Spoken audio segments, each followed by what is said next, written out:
Ay, magluto ako ng ano. Yung ano yun. Ganito. Pinaano ko na siya ha. Diba yung tawag na yun? Yung giniling na karne. Wala akong ano kung ano ko siya lutuin. Basta sa isip-isip ko lang ganito. Sa pag ano. Gawa. Niluto ko na yung ano.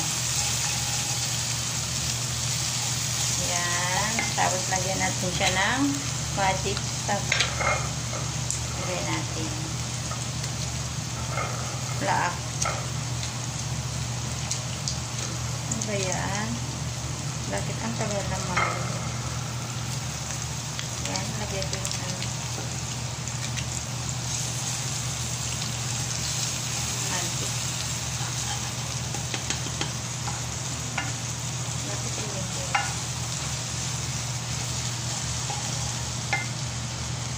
Tapos yung binili na ano, karne.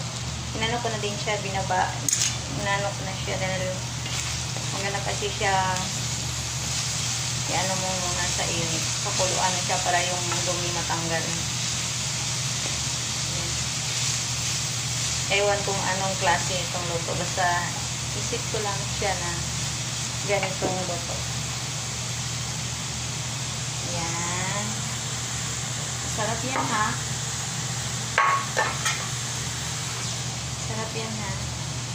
Lagyan natin ng black pepper.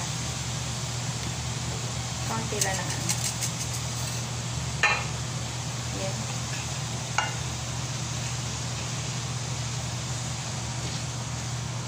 Ganyan yung loto ko. Walang kanin yan ha. Thank you for watching.